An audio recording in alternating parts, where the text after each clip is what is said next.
Hello everyone, welcome back to my channel Udupi foods and cuisine. ಇವತ್ತಿಲ್ಲಿ ನಾನು ನಿಮಗೆ simple ಮತ್ತು ಈಸಿಯಾಗಿ ನನ್ನ ಸ್ಟೈಲಲ್ಲಿ ಚಿಕನ್ ಬಿರಿಯಾನಿ ಮಾಡೋದನ್ನು ಹೇಳ್ಕೊಡ್ತಾ ಇದ್ದೀನಿ. ಅದೇ ರೀತಿ ಚಿಕನ್ ಫ್ರೈ ಕೂಡ ಮಾಡೋದನ್ನು ಹೇಳ್ಕೊಡ್ತಾ ಇದ್ದೀನಿ.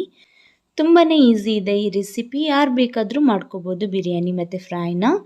ಸೊ ಬನ್ನಿ ಹೇಗೆ ಮಾಡೋದು ಅಂತ ನೋಡೋಣ. ಅದಕ್ಕಿಂತ ಮುಂಚೆ ನೀವಿನ್ನು ನನ್ನ ಚಾನೆಲ್ನ ಸಬ್ಸ್ಕ್ರೈಬ್ ಮಾಡಿಲ್ಲ ಅಂತ ಅಂದರೆ ಪ್ಲೀಸ್ ಸಬ್ಸ್ಕ್ರೈಬ್ ಮಾಡಿ, ಹಾಗೆ ಪಕ್ಕದಲ್ಲಿರೋ ಬೆಲ್ ಐಕನ್ನ ಮರೀದೆ ಕ್ಲಿಕ್ ಮಾಡಿ. ಹೀಗೆ ಮಾಡೋದ್ರಿಂದ ನನ್ನೆಲ್ಲ ಹೊಸ ವೀಡಿಯೋಗಳು ನಿಮಗೆ ನೋಟಿಫಿಕೇಷನ್ ಮೂಲಕ ಬರುತ್ತೆ. ಮೊದಲಿಗೆ ಇಲ್ಲಿ ನಾನು ಒಂದು 600 ಗ್ರಾಮಷ್ಟು ಚಿಕನ್ನ ತಗೊಂಡಿದ್ದೀನಿ. ಅದನ್ನು ಚೆನ್ನಾಗಿ ವಾಶ್ ಮಾಡ್ಕೊಬಿಟ್ಟು ಇವಾಗ ನಾವು ನೀರನ್ನು ಡ್ರೈನ್ ಆಗಕ್ಕೆ ಬಿಡಬೇಕು ಕಂಪ್ಲೀಟಾಗಿ.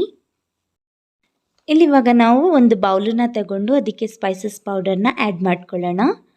1 teaspoon chilli powder, 1 teaspoon ಧನಿಯಾ ಪೌಡರ್, ಅರ್ಧ teaspoon turmeric powder, 1/4 teaspoon garam masala powder, 1 teaspoon biryani powder, 2 teaspoon ginger garlic paste, 4 tablespoon ಮೊಸರನ್ನ ಹಾಕೋತಾ ಇದ್ದೀನಿ, ಹಾಫ್ ಲೆಮನ್ ಜ್ಯೂಸ್, 1 ಟೇಬಲ್ ಸ್ಪೂನಷ್ಟು ಉಪ್ಪನ್ನು ಆ್ಯಡ್ ಮಾಡ್ಕೋತಾ ಇದ್ದೀನಿ.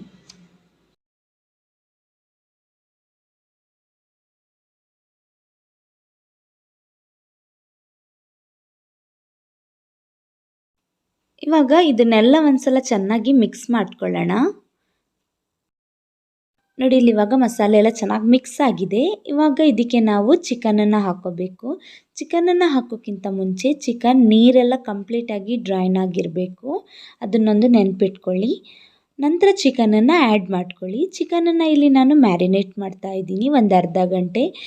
ಚಿಕನನ್ನು ನಾವಿಲ್ಲಿ ಫಸ್ಟಿಗೆ ಈ ಥರ ಮಸಾಲೆ ಜೊತೆ ಮ್ಯಾರಿನೇಟ್ ಮಾಡ್ಕೊಳ್ಳೋದ್ರಿಂದ ಚಿಕನ್ ಜ್ಯೂಸಿಯಾಗಿರುತ್ತೆ ಮತ್ತು ಟೇಸ್ಟು ಚೆನ್ನಾಗಿ ಬರುತ್ತೆ. ಅದಕ್ಕೋಸ್ಕರ ನಾವು ಚಿಕನನ್ನು ಮ್ಯಾರಿನೇಟ್ ಮಾಡ್ಕೊಳ್ಬೇಕು. ಇವಾಗ ಇದನ್ನು ಒಂದು ಅರ್ಧ ಗಂಟೆ ಮ್ಯಾರಿನೇಷನಿಗೆ ಇಟ್ಬಿಡೋಣ. ಅಲ್ಲಿ ಚಿಕನ್ ಮ್ಯಾರಿನೇಟ್ ಆಗೋಷ್ಟೊತ್ತಿಗೆ ಇಲ್ಲಿ ನಾವು ಚಿಕನ್ ಫ್ರೈಗೆ ಮಸಾಲೆ ರೆಡಿ ಮಾಡ್ಕೊಳ್ಳೋಣ.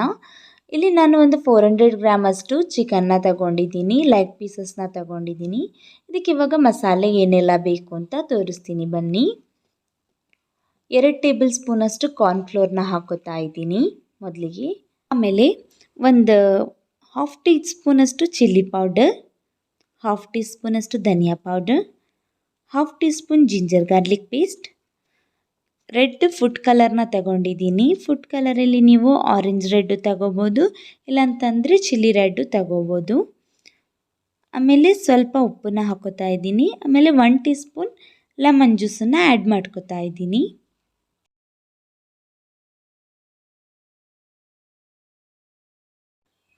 ಇವಾಗ ಇದನ್ನೆಲ್ಲ ಚೆನ್ನಾಗಿ ಮಿಕ್ಸ್ ಮಾಡ್ಕೊಳ್ಳೋಣ. ಮಿಕ್ಸ್ ಮಾಡ್ಕೊಬಿಟ್ಟು ಇಲ್ಲಿ ಒಂದು ಸ್ವಲ್ಪ ನೀರನ್ನ ಆ್ಯಡ್ ಮಾಡ್ಕೋತಾ ಇದ್ದೀನಿ. ನೀರನ್ನು ಆ್ಯಡ್ ಮಾಡ್ಕೊಬಿಟ್ಟು ಚೆನ್ನಾಗಿ ಮಿಕ್ಸ್ ಮಾಡ್ಕೊಳ್ಳೋಣ ಈ ಥರ. ಇಲ್ಲಿ ತುಂಬ ನೀರು ಹಾಕೋಕ್ಕೆ ಹೋಗಬೇಡಿ, ಯಾಕಂದರೆ ನೀರು ಬಿಟ್ಟಂಗೆ ಆಗುತ್ತೆ, ಮಸಾಲೆ ಹಿಡ್ಕೊಳ್ಳೋದಿಲ್ಲ. ಅದಕ್ಕೋಸ್ಕರ ನೋಡಿಬಿಟ್ಟು ಹಾಕ್ಕೊಳ್ಳಿ. ಇಷ್ಟಿದ್ರೆ ಸಾಕಾಗುತ್ತೆ, ಇದು ಕರೆಕ್ಟಾಗಿದೆ. ಇವಾಗ ಇಲ್ಲಿ ನೀವು ಉಪ್ಪೇನಾದರೂ ಬೇಕು ಅಂತ ಅನಿಸಿದ್ರೆ ಒಂದು ಸ್ವಲ್ಪ ಆ್ಯಡ್ ಮಾಡ್ಕೊಳ್ಳಿ.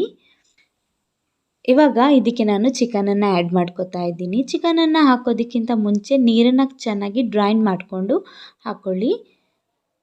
ಮಸಾಲೆನ ಇವಾಗ ಚಿಕನಿಗೆ ಚೆನ್ನಾಗಿ ಅಪ್ಲೈ ಮಾಡ್ಕೊಳ್ಳಿ.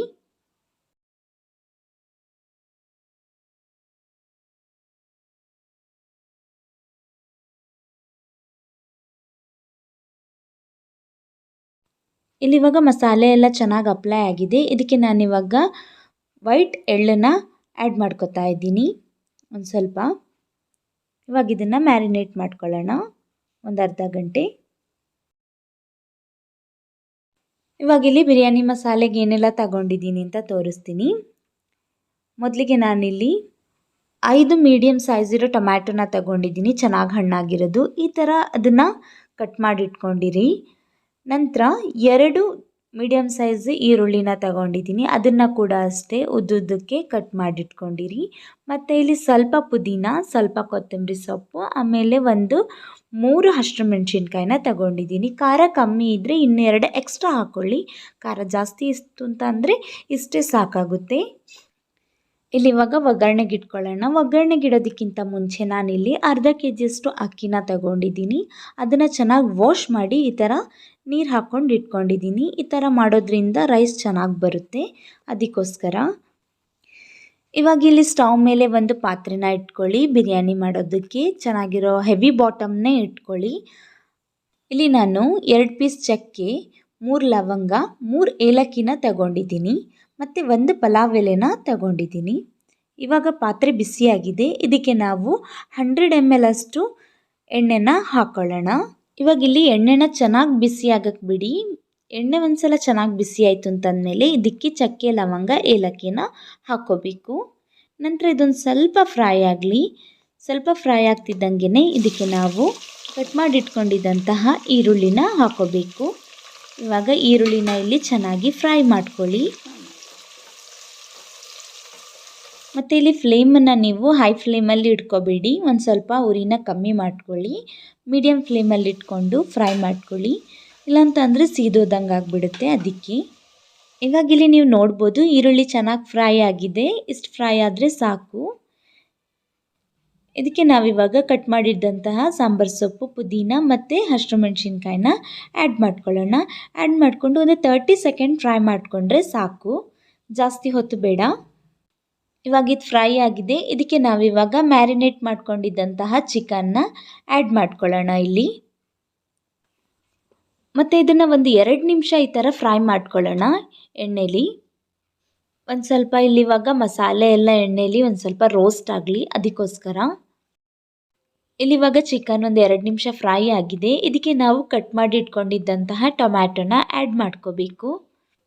ನಂತರ ಇದನ್ನು ಚೆನ್ನಾಗಿ ಒಂದು ಸಲ ಮಿಕ್ಸ್ ಮಾಡ್ಕೊಳ್ಳಿ. ಮಿಕ್ಸ್ ಮಾಡ್ಕೊಂಡಾದ್ಮೇಲೆ ಇದಕ್ಕೆ ಯಾವುದಾದ್ರೊಂದು ಪ್ಲೇಟು ಅಥವಾ ಮುಚ್ಚಳನ ಮುಚ್ಚಿಬಿಟ್ಟು ಒಂದು 5 ನಿಮಿಷ ನಾವು ಫ್ರೈ ಮಾಡ್ಕೊಳ್ಳೋಣ. ಸ್ವಲ್ಪ ಟೊಮ್ಯಾಟೊನು ಚಿಕನ್ನು ಫ್ರೈ ಆಗಬೇಕು, ಅದಕ್ಕೋಸ್ಕರ. ಮಿಡ್ಲಲ್ಲಿ ಒಂದು ಸಲ ಇದನ್ನು ಈ ಥರ ಓಪನ್ ಮಾಡಿಕೊಂಡು ಇದನ್ನು ಒಂದು ಸಲ ಮಿಕ್ಸ್ ಮಾಡ್ಕೊಳ್ಳಿ ಈ ಥರ. ಮತ್ತು ಮುಚ್ಚಳನ ಮುಚ್ಚಿಬಿಟ್ಟು ಮತ್ತೆ ಇದನ್ನು ಚೆನ್ನಾಗಿ ಬೇಯಿಸ್ಕೊಳ್ಳಿ. ಟೊಮ್ಯಾಟೊ ಸ್ಮ್ಯಾಶ್ ಆಗಬೇಕು. ಇಲ್ಲಿವಾಗ ನೀವು ನೋಡ್ಬೋದು ಟೊಮ್ಯಾಟೊನು ಚೆನ್ನಾಗಿ ಸ್ಮ್ಯಾಶ್ ಆಗಿದೆ ಮತ್ತು ಚಿಕನ್ ಕೂಡ ಅಷ್ಟೇ ಒಂದು 50% ಅಷ್ಟು ಕುಕ್ ಆಗಿದೆ. ಇವಾಗ ಇದಕ್ಕೆ ನಾವು ನೀರನ್ನು ಆ್ಯಡ್ ಮಾಡ್ಕೊಳ್ಳೋಣ. ಇಲ್ಲಿ ನಾನು ಬುಲೆಟ್ ರೈಸ್ ತಗೊಂಡಿರೋದ್ರಿಂದ ಇದಕ್ಕೆ ನಾನು ಅರ್ಧ kg ಅಕ್ಕಿಗೆ 600 ml ವಾಟರ್ನ ಆ್ಯಡ್ ಮಾಡ್ಕೋತಾ ಇದ್ದೀನಿ. ನೀವು ಸೋನಾ ಮಸೂರಿ ಅಕ್ಕಿ ತಗೊಂಡಿದ್ರೆ ಅದಕ್ಕೆ ನೀವು 700 ml ಅಥವಾ 750 ml ಅಷ್ಟು ನೀರನ್ನು ಆ್ಯಡ್ ಮಾಡ್ಕೊಳ್ಳಿ. ಯಾಕಂದರೆ ಅದಕ್ಕೆ ಸ್ವಲ್ಪ ನೀರು ಜಾಸ್ತಿ ಬೇಕಾಗುತ್ತೆ, ಇದಕ್ಕೆ ಸ್ವಲ್ಪ ಕಮ್ಮಿ ಬೇಕಾಗುತ್ತೆ, ಅದಕ್ಕೋಸ್ಕರ. ಮತ್ತು ಇಲ್ಲಿ ಟೊಮ್ಯಾಟೊ ಚಿಕನ್ ನೀರು ಇರೋದ್ರಿಂದ ಇಷ್ಟು ಅಡ್ಜಸ್ಟ್ ಆಗಿಬಿಡುತ್ತೆ. ಇಲ್ಲಿವಾಗ ನೀವು ನೋಡ್ಬೋದು ನೀರು ಚೆನ್ನಾಗಿ ಕುದಿ ಬಂದಿದೆ. ನೀರು ಈ ಥರ ಚೆನ್ನಾಗಿ ಕುದಿ ಬಂದಮೇಲೆ ಇದಕ್ಕೆ ನಾವು ವಾಶ್ ಮಾಡಿಟ್ಕೊಂಡಿರೋ ಅಕ್ಕಿನ ಪೂರ್ತಿಯಾಗಿ ನೀರನ್ನು ಡ್ರೈನ್ ಮಾಡಿಕೊಂಡು ಇದಕ್ಕೆ ಅಕ್ಕಿನ ಆ್ಯಡ್ ಮಾಡ್ಕೋಬೇಕು. ಇವಾಗ ಅಕ್ಕಿ ಆ್ಯಡ್ ಆದಮೇಲೆ ಇದನ್ನೊಂದು ಸಲ ಚೆನ್ನಾಗಿ ಈ ಥರ ಮಿಕ್ಸ್ ಮಾಡ್ಕೊಳ್ಳಿ. ಮಿಕ್ಸ್ ಮಾಡ್ಕೊಂಡಾದ್ಮೇಲೆ ಇಲ್ಲಿ ಉಪ್ಪು ಮತ್ತು ಖಾರನ ನೀವು ಒಂದು ಸಲ ಟೇಸ್ಟ್ ಮಾಡಿ, ಏನಾದರೂ ಬೇಕು ಅಂತ ಅನಿಸಿದ್ರೆ ಆ್ಯಡ್ ಕೂಡ ಮಾಡ್ಕೊಳ್ಳಿ. ಮಾತ್ರ ಖಾರದ ಪುಡಿ ಹಾಕಕ್ಕೆ ಹೋಗಬೇಡಿ. 1 ಅಥವಾ 2 ಹಸಿಮೆಣಸಿನ್ಕಾಯಿನ ಆ್ಯಡ್ ಮಾಡ್ಕೊಳ್ಳಿ. ಇವಾಗ ಇದಕ್ಕೊಂದು ಮುಚ್ಚಳನ ಮುಚ್ಚಿಬಿಟ್ಟು ಹೈ ಫ್ಲೇಮಲ್ಲಿ 5 ನಿಮಿಷ ನಾವಿದನ್ನು ಬೇಯಿಸ್ಕೊಳ್ಳೋಣ. ಇವಾಗ ಇಲ್ಲಿ 5 ನಿಮಿಷ ಆಗಿದೆ. ಇವಾಗ ನಾನು ಇದನ್ನು ಓಪನ್ ಮಾಡ್ತಾ ಇದ್ದೀನಿ. ಓಪನ್ ಮಾಡಿಬಿಟ್ಟು ಒಂದು ಸಲ ಮಿಕ್ಸ್ ಮಾಡ್ಕೊಳ್ಳೋಣ. ನೋಡಿ ಚೆನ್ನಾಗಿ ಕುದಿ ಬರ್ತಾ ಇದೆ. ಇವಾಗ ಇಲ್ಲಿ ನೀವು ನೋಡ್ಬೋದು ನೀರು ಕೂಡ ರೆಡ್ಯೂಸ್ ಆಗಿದೆ. ಇಷ್ಟು ನೀರು ಇರಬೇಕಾದ್ರೆ ನಾವು ಇದಕ್ಕೆ ಇಮಿಡಿಯೇಟಾಗಿ ಮುಚ್ಚಳನ ಮುಚ್ಚಿಬಿಟ್ಟು ಲೋ ಫ್ಲೇಮ್ ಮಾಡ್ಕೋಬೇಕು. ಲೋ ಫ್ಲೇಮಲ್ಲಿ ನಾವು ಇದನ್ನು 15 ನಿಮಿಷ ದಮ್ ಮಾಡ್ಕೋಬೇಕು. ಇದಿವಾಗ ದಮ್ ಆಗೋಷ್ಟೊತ್ತಿಗೆ ನಾವು ಈ ಕಡೆಯಿಂದ ಚಿಕನ್ ಫ್ರೈನ ಮಾಡ್ಕೊಳ್ಳೋಣ. ಚಿಕನ್ ಕೂಡ ಮ್ಯಾರಿನೇಟ್ ಆಗಿದೆ. ಇವಾಗ ಒಂದು ಸ್ಟವ್ ಮೇಲೆ ಒಂದು ಕಡಾಯಿನ ಇಟ್ಕೊಂಡು ಅದಕ್ಕೆ ನಾನು ಫ್ರೈಗೆ ಬೇಕಾದಷ್ಟು ಎಣ್ಣೆನ ಆ್ಯಡ್ ಮಾಡ್ಕೋತಾ ಇದ್ದೀನಿ. ಎಣ್ಣೆನ ಇಲ್ಲಿ ಒಂದು ಸಲ ಚೆನ್ನಾಗಿ ಬಿಸಿ ಆಗಕ್ಕೆ ಬಿಡೋಣ. ಎಣ್ಣೆ ಚೆನ್ನಾಗಿ ಬಿಸಿ ಆದಮೇಲೆ ಇದಕ್ಕೆ ಮ್ಯಾರಿನೇಟ್ ಮಾಡ್ಕೊಂಡಿರೋ ಚಿಕನ್ನ ಆ್ಯಡ್ ಮಾಡ್ಕೋತಾ ಇದ್ದೀನಿ. ಇವಾಗ ಇದು ಒಂದು ಸೈಡ್ ಫ್ರೈ ಆಗಿದೆ, ಇನ್ನೊಂದು ಸೈಡನ್ನು ಮತ್ತೆ ಫ್ರೈ ಮಾಡ್ಕೋತಾ ಇದ್ದೀನಿ. ಇವಾಗ ಇಲ್ಲಿ ನೀವು ನೋಡ್ಬೋದು 2 ಸೈಡು ಕೂಡ ಚೆನ್ನಾಗಿ ಫ್ರೈ ಆಗಿದೆ. ಇವಾಗ ಇದನ್ನು ನಾನು ತೆಗೆದುಬಿಟ್ಟು ಪ್ಲೇಟಿಗೆ ಹಾಕೋತಾ ಇದ್ದೀನಿ. ನೋಡಿದ್ರಲ್ಲ ಟೇಸ್ಟಿಯಾದಂಥ ಚಿಕನ್ ಕಬಾಬು ರೆಡಿಯಾಗಿದೆ ಇಲ್ಲಿ. ನೋಡಿ ಇಲ್ಲಿ ಇವಾಗ 15 ನಿಮಿಷ ಆಗಿದೆ. ಇದು ಬಿರಿಯಾನಿ ಕೂಡ ದಮ್ ಆಗಿದೆ. ನಾನಿಲ್ಲಿ ಮಿಡ್ಲಲ್ಲಿ ಒಂದು ಸಲ ಇದನ್ನು ಮಿಕ್ಸ್ ಮಾಡ್ಕೊಂಡಿದ್ದೆ. ನೀವು ಕೂಡ ಅದೇ ರೀತಿ ಮಾಡ್ಕೊಳ್ಳಿ. ನೋಡಿ ಪರ್ಫೆಕ್ಟಾಗಿ ಬಂದಿದೆ ಬಿರಿಯಾನಿ.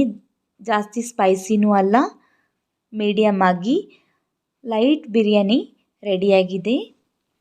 ಈ ಬಿರಿಯಾನಿ ಮಕ್ಕಳಿಗೆ ಕೂಡ ಇಷ್ಟ ಆಗುತ್ತೆ, ಯಾಕಂದರೆ ಜಾಸ್ತಿ ಸ್ಪೈಸಿ ಇಲ್ಲ ಇದು, ಅದಕ್ಕೆ. ನೋಡಿದ್ರಲ್ಲ ಫ್ರೆಂಡ್ಸ್, ಈಸಿಯಾಗಿ ನನ್ನ ಸ್ಟೈಲಲ್ಲಿ ಚಿಕನ್ ಬಿರಿಯಾನಿ ಮತ್ತು ಫ್ರೈನ ಹೇಗೆ ಮಾಡ್ಕೊಳ್ಳೋದು ಅಂತ. ಐ ಹೋಪ್ ರೆಸಿಪಿ ಇಷ್ಟ ಆಗಿದೆ ಅಂತ ಅನ್ಕೋತೀನಿ. ಇಷ್ಟ ಆಗಿದ್ದರೆ ಒಂದು ಲೈಕ್ ಮಾಡಿ, ಹೀಗೆ ಸಪೋರ್ಟ್ ಮಾಡ್ತಾ ಇರಿ. ಮತ್ತು ಹೊಸ ಹೊಸ ರೆಸಿಪಿಯೊಂದಿಗೆ ನಾನು ನಿಮ್ಮನ್ನು ಮೀಟ್ ಆಗ್ತೀನಿ. ಮತ್ತು ವಿಡಿಯೋ ಇಷ್ಟ ಆಯಿತು ಅಂತ ಅಂದರೆ ಪ್ಲೀಸ್ ನನ್ನ ಚಾನಲ್ನ ಸಬ್ಸ್ಕ್ರೈಬ್ ಮಾಡಿ, ಹಾಗೆ ನಿಮ್ಮ ಫ್ಯಾಮಿಲಿ ಫ್ರೆಂಡ್ಸ್ಗೆ ಎಲ್ಲ ಶೇರ್ ಮಾಡಿ. Thank you for watching.